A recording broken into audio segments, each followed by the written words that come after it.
Ya. Assalamualaikum warahmatullahi wabarakatuh. Kami dari kelompok 1 akan mempresentasikan mengenai anggota kelompok saya sendiri, Siti Rodiatun Rizky, kemudian Rudi Hendra Talendang, kemudian Jonathan Estrada, kemudian Nidia Fatimah Sugiyarti, dan terakhir Dia Aprianingsih.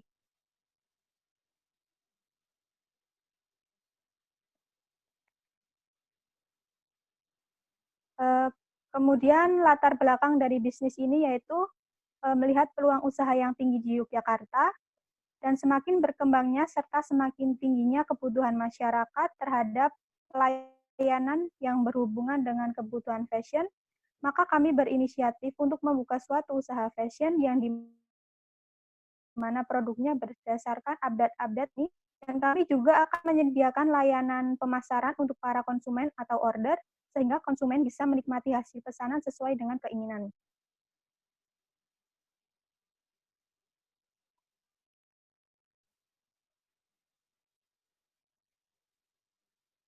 Kemudian visi misi dari bisnis ini sendiri yaitu yang pertama visinya menjadikan butik bunga fashion sebagai usaha yang menyediakan produk sesuai dengan keinginan konsumen untuk dikenal seluruh masyarakat.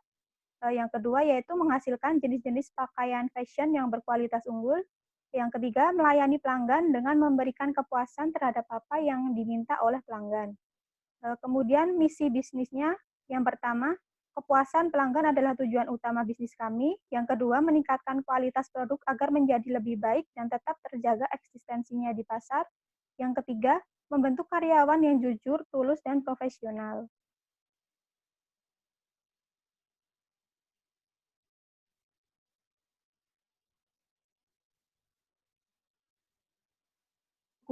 Dari bentuk badan usaha bisnis kami yaitu berbentuk firma adalah sebuah bentuk persekutuan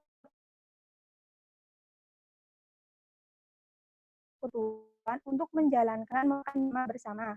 Kemudian perizinannya ada beberapa, yang pertama akta pendiri, surat pengukuhan perusahaan kena pajak, dan lain-lainnya.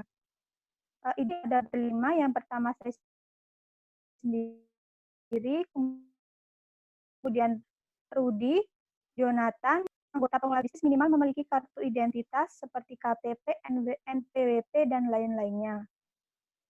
Kemudian akan dijelaskan oleh Rudi. Ya, di sini ada di slide kelima ada aspek lingkungan, sosial, ekonomi, dan politik. Yang pertama ada analisis aspek lingkungan alam. Untuk limbah yang dihasilkan berupa limbah padat, misalnya kardus, hasil unboxing, barang kiriman, dan plastik pembungkus pakaian. Terus yang kedua analisis aspek uh, sosial. Pengguna teknologi ini di kalangan masyarakat Indonesia berkembang sangat pesat. Salah satunya adalah pada pengguna smartphone atau yang lebih sering disebut dengan handphone yang memiliki beragam fitur aplikasi media sosial seperti Line, WhatsApp, Snapchat, Instagram, Twitter, Facebook, dan sebagainya.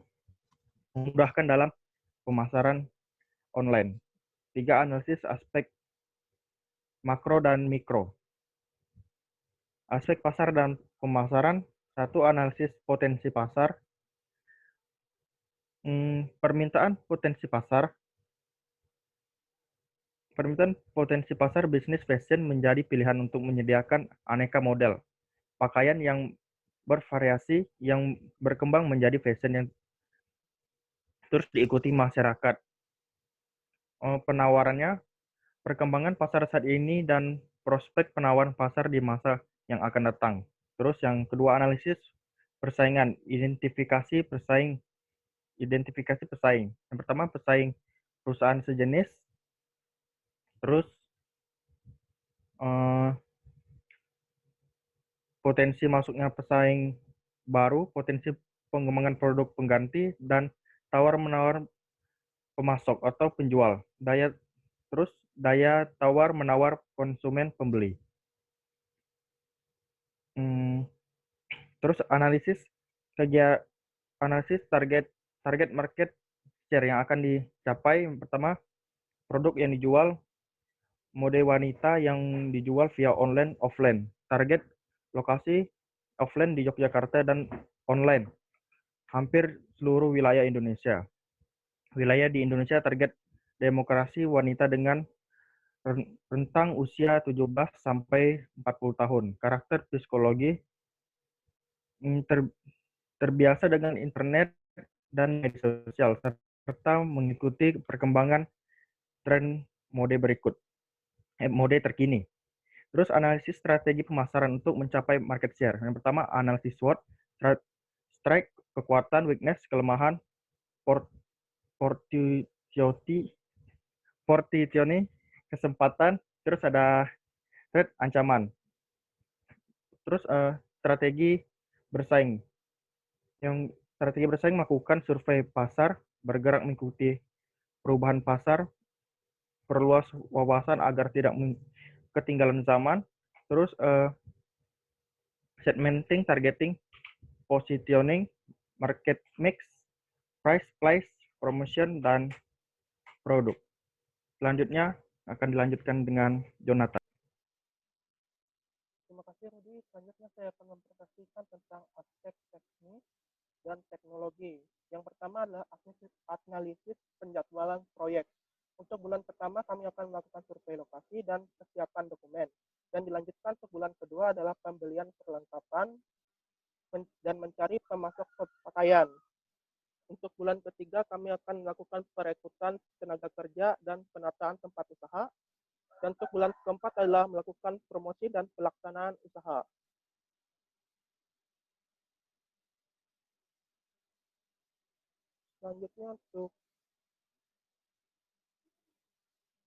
Selanjutnya adalah analisis lokasi bisnis, yaitu lokasi butik bunga passion, yaitu terletak di Jalan Magelang, kilometer 6.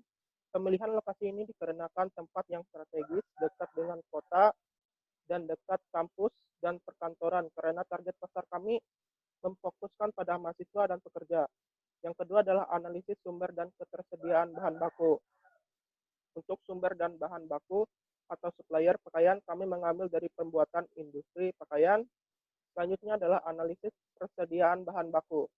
Di tempat usaha yang kami jalankan memiliki beberapa jenis pakaian dan kami memiliki tidak hanya satu item tetapi beberapa untuk pajangan dan untuk persediaan di gudang.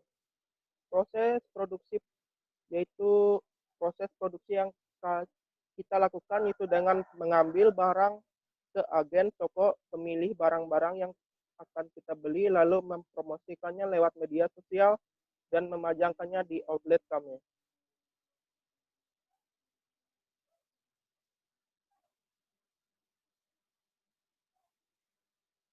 Selanjutnya, yaitu analisis layout tempat usaha.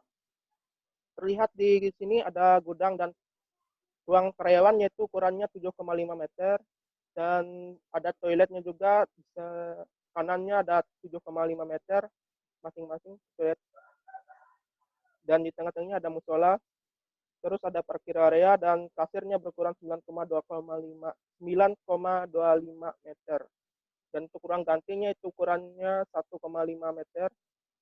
Dan untuk garis hitam tebal itu adalah tempat outlet memajangnya. Berikutnya.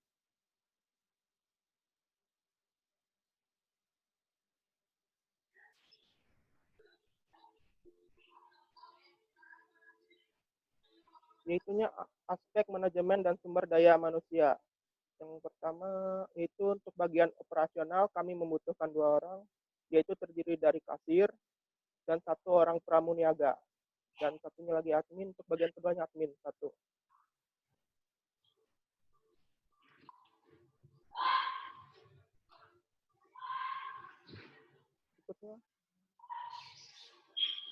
Berikutnya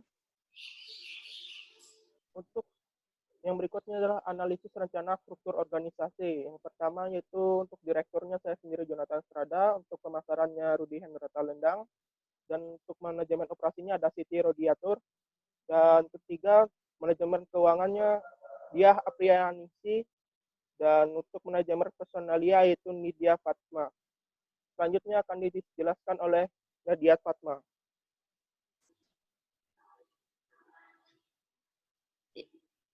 Ya, Assalamualaikum warahmatullahi wabarakatuh.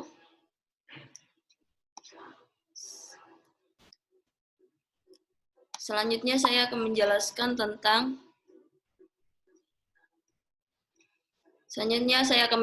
tentang analisis kemampuan memenuhi tenaga kerja. Jadi yang pertama yaitu rekrutmen.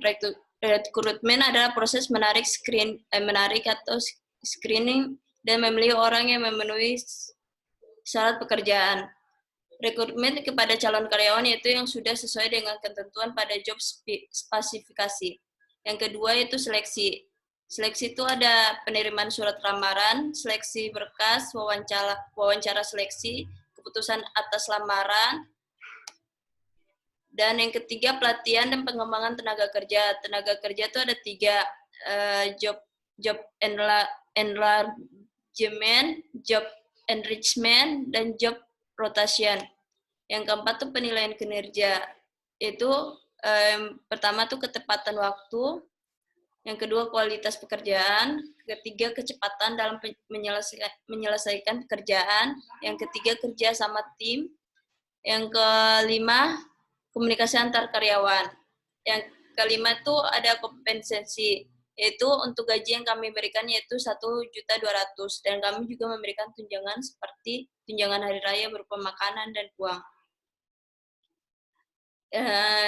Berikutnya itu aspek keuangan. Yang pertama, asumsi yang digunakan. Asumsi pendapatan digunakan untuk mengembangkan proyek seluruh penjualan Anda. Asumsi yang mencerminkan seberapa banyak pemasukan yang ingin Anda dapatkan di waktu yang ditargetkan. Yang kedua, analisis kebutuhan investasi. Kebutuhan investasi yaitu modal awal yang diperlukan untuk investasi awal seperti aset tetap yang berwujud dan tidak berwujud. Ketiga tuh analisis kebutuhan modal kerja. Modal kerja adalah modal yang dibutuhkan untuk menjalankan operasional perusahaan. Biaya dapat dibedakan menjadi 2 jenis, yaitu biaya tetap dan biaya variabel. Kebutuhan modal kerja 1 tahun. Nah, analisis biaya operasional. Yang pertama tuh biaya perizinan, biaya pemasaran, dan biaya studi kelayakan bisnis. Berikutnya tuh analisis struktur pemodalan. Total modal usaha Bunga Fashion sebesar 150 juta yang terdiri dari modal sendiri, hutang. Modal sendiri itu 105 juta dan hutang itu 45 juta. Target proportion of debt itu 70%, target proportion of common equity 30%, cost of debt 5%, cost of common stock 10%, dan tax 20%. Selanjutnya akan dipresentasikan oleh Dia Aprianingsih. Ya, Assalamualaikum warahmatullahi wabarakatuh. Selanjutnya saya akan menjelaskan lanjutan dari aspek keuangan. Di sini saya akan melaporkan arus laba rugi. Untuk tahun 2021, laba bersihnya yaitu senilai 54.483.86. Selanjutnya pada tahun 2022 untuk laba bersihnya yaitu 55.572.748 rupiah. Selanjutnya yaitu pada tahun 2023 senilai 57.239.931. Selanjutnya pada tahun 2024 laba bersihnya yaitu 58.957.129. Untuk tahun 2025 laba bersihnya senilai 61.315.414. Ya, di sini dapat dilihat bahwa setiap tahunnya ada peningkatan pada laba bersihnya. Untuk selanjutnya yaitu saya akan melaporkan arus kasnya. Cash flow pada tahun 2021 senilai 55.793.249.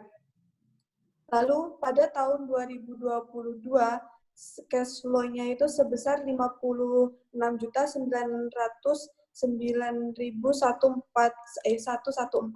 Untuk tahun 2023, cash flow-nya sebesar 58.616.388. Untuk tahun 2024, cash flow-nya sebesar 60.374.880.